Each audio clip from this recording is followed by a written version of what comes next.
पहुंचते हैं।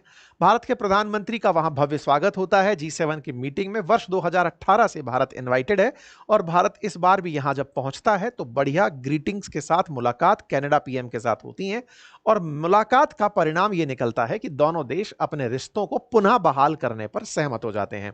भारत और कनाडा एक दूसरे के साथ काफी सारा व्यापार, लोगों का विनिमय, सांस्कृतिक विनिमय साझा करते हैं। ऐसे में बहुत से भारतीय जो कनाडा रहते हैं उन्हें, या फिर जिनके रिलेटिव्स कनाडा रहते हैं, उन्हें इस मुलाकात से बड़ी उम्मीदें थी और संभवतः ये उम्मीदें उन लोगों के लिए सार्थक रही होंगी। कारण ये है क्योंकि जिनके रिलेटिव्स वहां रह रहे हैं उन्हें कहीं ना कहीं अपनों के लिए वीजा की आवश्यकता, उन लोगों के भारत वापसी की आवश्यकता, ये सब बनी रहती थी। और ऐसे में डिप्लोमेटिक रिलेशंस में कूटनीतिक जो हैं, जो एम्बेसडर्स हैं, उनका एक दूसरे के देशों में ना होना कहीं ना कहीं आवागमन को बाधित कर रहा था। वो फिलहाल के लिए सुगम होता दिखा है। खबर बनती है कि India Canada ties will boost democratic values, और इस तरह से हेडलाइंस बनकर के ये न्यूज निकलकर बाहर आती है। साथियों, इन सब चीजों पर आज के सेशन में डिटेल चर्चा करेंगे। भारत का G7 मीटिंग में जाना, क्योंकि कनाडा इस समय G7 मीटिंग होस्ट कर रहा था, इसलिए भारत को वहां पर as a G7 guest invite किया गया था। भारत G7 का सदस्य राष्ट्र नहीं है, लेकिन 2018 से लगभग हर मीटिंग में ये प्रेजेंट हो रहा है। ऐसे में भारत का यहां पर पहुंचना, भारत के प्रधानमंत्री का कनाडा के पीएम से मिलना, और इस बीच में उनकी यात्रा जो वाया साइप्रस होकर निकली, और उस साइप्रस यात्रा में तुर्की को मैसेज देना, आज के सेशन में हम साझा करने जा रहे हैं। लेकिन उससे पहले जरूरी जानकारी में आप जान लें कि यदि आप चाहते हैं साइंस का वन स्टॉप सॉल्यूशन, तो हमारे द्वारा जनरल साइंस और टेक्नोलॉजी की एक बुक आप लोगों के लिए लाई गई है, जो फिलहाल शुरुआती 7 दिन में 50% ऑफ के साथ दी जा रही है। उसका लिंक कमेंट बॉक्स में भी पिन है और नीचे स्टोर में भी दिया गया है। यूट्यूब पर स्टोर में जाकर के भी आप उसे ले सकते हैं। नंबर दूसरा, जो प्राइस आप इसका पे करेंगे वो प्राइस आपको पूरी तरह रिफंड होगा। इसके लिए आपको इसके पीछे दिए गए QR को उपयोग में लेना है और उस प्राइस का आप हमारे कोर्सेज में उपयोग करके इस बुक को पूरी तरह फ्री प्राप्त कर पाएंगे। आप एक बार के लिए इसे चेक कर सकते हैं। एक ही जगह पर टेक्नोलॉजी वनडे एग्जाम के हिसाब से मिलना, यह काफी ज्यादा अच्छा प्रयास हमारी टीम ने किया है आप लोगों के लिए। मेरे मार्गदर्शन में आप इसका लाभ सुनिश्चित कर सकते हैं। इसी तरह fundamental of stock market and mutual fund पर अंकित 500 कूपन कोड लागू है। यह कूपन कोड मात्र 2 दिन के लिए लागू रहेगा, उसके बाद ये ऑफ कर दिया जाएगा। अगर आप चाहते हैं इन्हें एक्सेस करना तो आप इन्हें एक्सेस कर सकते हैं। GS फाउंडेशन का पूरी तरह से बहुत ही प्यारा कोर्स सब्जेक्ट वाइज आपके लिए उपलब्ध है, आप उन्हें एक्सेस कर सकते हैं। आइए, तो आप सभी को यह जानकारी होगी कि आज से 7 दिन पहले हमने एक सेशन किया था और बताया था कि तुर्की को काउंटर करने के लिए साइप्रस की यात्रा पर भारत के प्रधानमंत्री जा रहे हैं। साइप्रस की यात्रा किस तरह से थी, तो हमने बताया था कि प्रधानमंत्री 3 देशों की यात्रा पर जा रहे हैं। जाते समय साइप्रस, फिर कनाडा, लौटते समय क्रोएशिया और फिर इंडिया।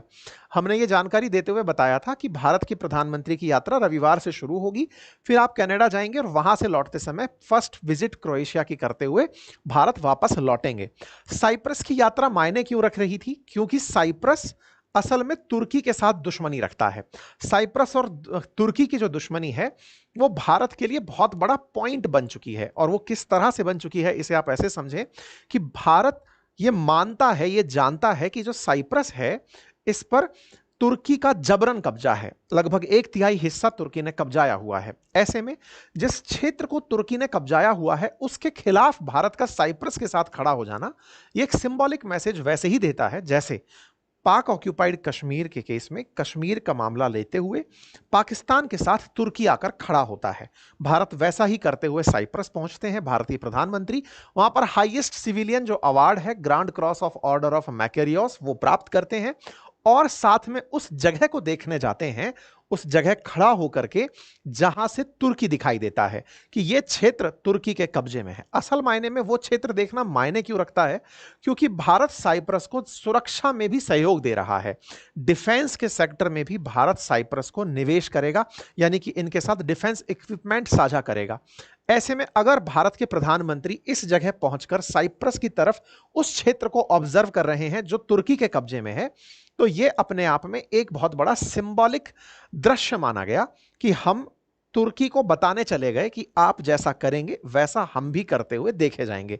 यह सिंबॉलिक सीन जो है, इसकी काफी ज्यादा वर्ल्ड में चर्चा हुई कि भारत ने साइप्रस की सॉवरेनिटी का सपोर्ट किया है, क्योंकि साइप्रस को तुर्की कब जाना चाहता है और हमने उसकी संप्रभुता का समर्थन करके तुर्की को एक मैसेज दे दिया है और कहा है कि आपके साथ डिफेंस और इकोनॉमिक टाइज बढ़ाए जाएंगे। भारत के प्रधानमंत्री यहां से निकलते हैं और कनाडा की यात्रा पर पहुंचते हैं। आप कैलगरी कनाडा पहुंचते हैं G7 समिट में शामिल होने के लिए। 17 तारीख को आपका यहां पर भव्य स्वागत होता है। एक दशक में इनकी ये दूसरी यात्रा है। 2015 के बाद आपकी ये यात्रा है, तो ये एक तरह से 10 साल के बाद में या 10 साल में पहली यात्रा कंसीडर की जा रही है।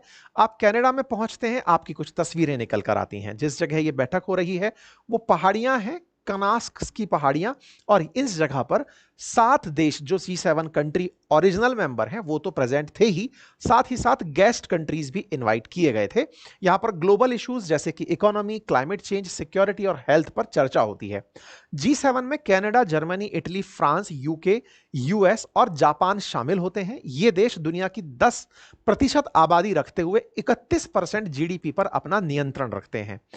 51वीं G7 की यह बैठक थी जो कि 17 जून को कनास्क, जो अल्बर्टा कनाडा में है, वहां आयोजित की गई थी।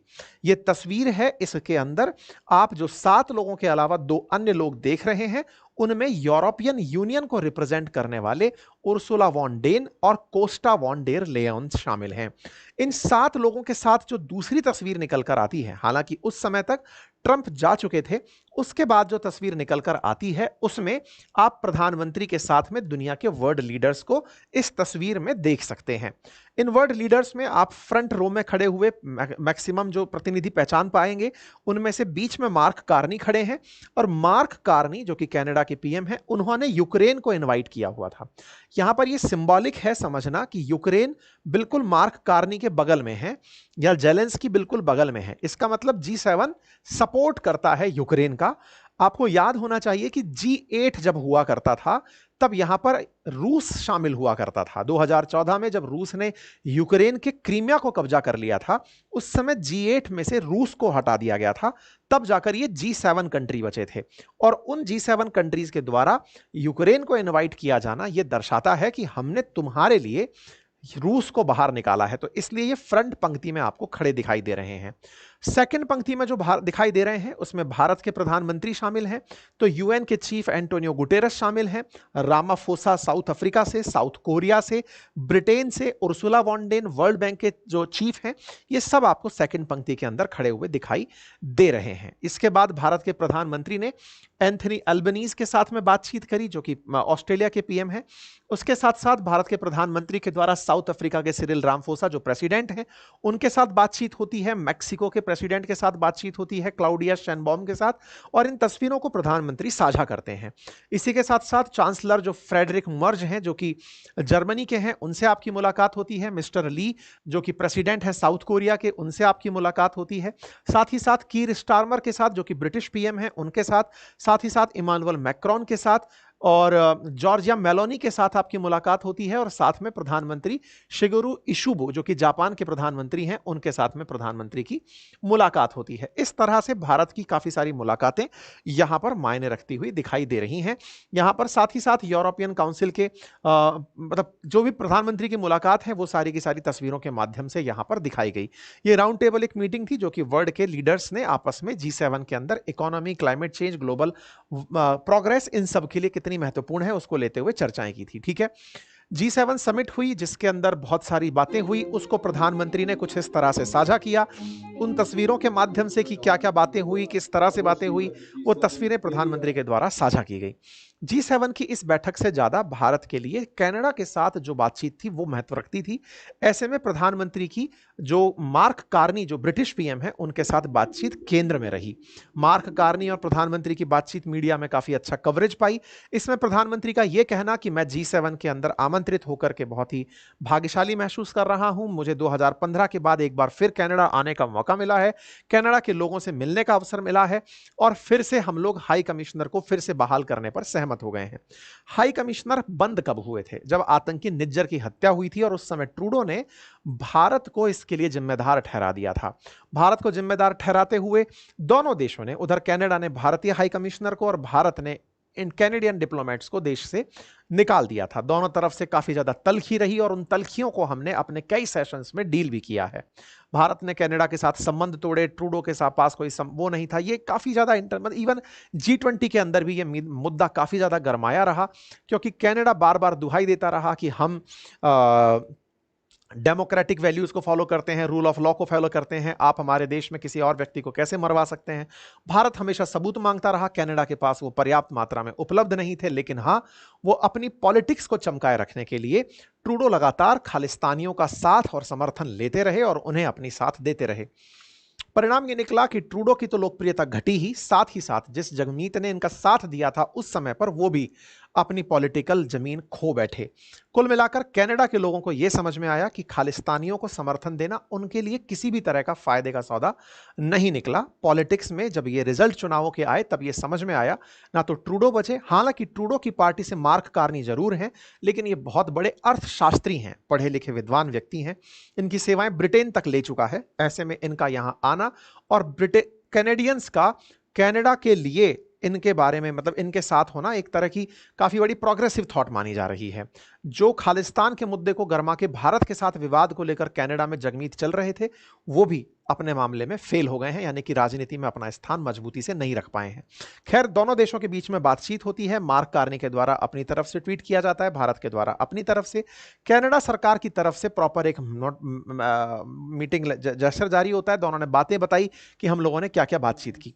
भारत की तरफ से जो मिस्त्री साहब हैं, उनकी तरफ से बातचीत आई और उन्होंने बताया कि दोनों के बीच में जो डिस्कशन था वो काफी ज्यादा प्रोडक्टिव था। प्रोडक्टिव डिस्कशन दोनों देशों के बीच में हुआ और ऐसे में इंडिया और कनाडा जो है वो वापस से एक दूसरे के साथ काम करने को लेकर के तैयार हो गए हैं।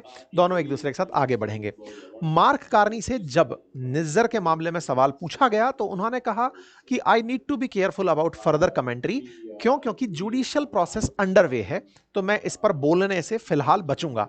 ये कहकर बड़े ही स्मार्ट तरीके से वहां से निकल लिए, यानी कि ये ट्रूडो की तरह इस बॉल को पकड़ के खेलने के मूड में नहीं थे। ये चाहते थे कि दोनों देशों के बीच में रिश्ते सामान्य हों, और यही डिप्लोमेसी भी है। दोनों देश अपने मामलों को किस तरह से डील करते हैं और किस खूबसूरती से आगे बढ़ाते हैं, वो यहां पर देखने को फिलहाल के लिए तो मिला है। लेकिन इसी बीच में जब प्रधानमंत्री यहां पहुंचने वाले थे तो किल मोदी के नारे लग रहे थे। यहां पर इस तरह से किल मोदी का चैंटिंग किया जा रहा था। जिस रास्ते से प्रधानमंत्री को निकलना था उसी के किनारे पर खालिस्तानी सपोर्टर्स इकट्ठा हुए कैलगरी के अंदर और यहां पर प्रोटेस्ट करने लग रहे थे कि मोदी को मारा जाए, और वांटेड के रूप में प्रधानमंत्री की तस्वीर को यहां पर दिखाया जा रहा था। इतना ही नहीं, खालिस्तानी सपोर्टर्स ने इस तरह से एक बड़ी कार रैली निकाली जिसमें खालिस्तान के समर्थन में झंडे और भारत के खिलाफ बयानबाजी की जा रही थी। लेकिन जैसे ही मीटिंग का आयोजन होना शुरू हुआ, पुलिस ने इन सबको यहां से हटा दिया और यह पूरी तरह से रास्ता साफ सुथरा और सुरक्षित दिखाई दिया। भारत के बीच में एक चर्चा का विषय बना हुआ था कि प्रधानमंत्री की यात्रा के बाद, प्रधानमंत्री की यात्रा के दौरान सुरक्षा कॉम्प्रोमाइज तो कहीं नहीं हो जाएगी। खैर, यहां पर सुरक्षा का पूर्ण बंदोबस्त रखा गया। इसके बाद प्रधानमंत्री ने अपनी यात्रा को कंक्लूड किया और कहा कि यह एक प्रोडक्टिव कनाडा विजिट थी और हम कैनेडियन पीपल और गवर्नमेंट को होस्ट करने के लिए धन्यवाद देते हैं, और हमने पूरी तरह से डाइवर्स ग्लोबल इश्यूज के ऊपर यहां पर फ्रूटफुल डिस्कशन किया है। इस तरह से भारत के प्रधानमंत्री ने अपनी इस यात्रा को बेहतरीन तरीके से कंक्लूड किया है। उम्मीद है आप सभी साथियों को कनाडा में भारत के प्रधानमंत्री की यात्रा, वहां के मेजर अपडेट्स इस सेशन में प्राप्त हुए होंगे। अगर जानकारी पसंद आई हो तो साथियों से अवश्य साझा करें। चैनल पर नए हैं तो सब्सक्राइब कर लें। यूट्यूब के स्टोर सेक्शन में जाकर हमारी ये बुक अगर पसंद आए तो आप इसे एक्सेस कर सकते हैं। शुरुआती 7 दिन के लिए आपके लिए साइंस बुक 50% ऑफ के साथ प्री बुक की जा रही है। साथ में जो भी आप इसके ऊपर चार्जेस पे करेंगे वो QR कोड स्कैन करने पर हमारे कोर्सेज में पूरी तरह रिफंड कर दिया जाएगा। Fundamental of stock market and mutual fund के कोर्सेज पर अंकित 500 कूपन कोड बाकी 2 दिन के लिए अभी बचा है, आप चाहें तो इसे एक्सेस कर सकते हैं। बाकी अपनी पाठशाला पर हमारे UPSC एंड स्टेट PCS के बेहतरीन कोर्सेज उपलब्ध हैं, आप उन्हें एक्सेस कर सकते हैं। Thank you so much.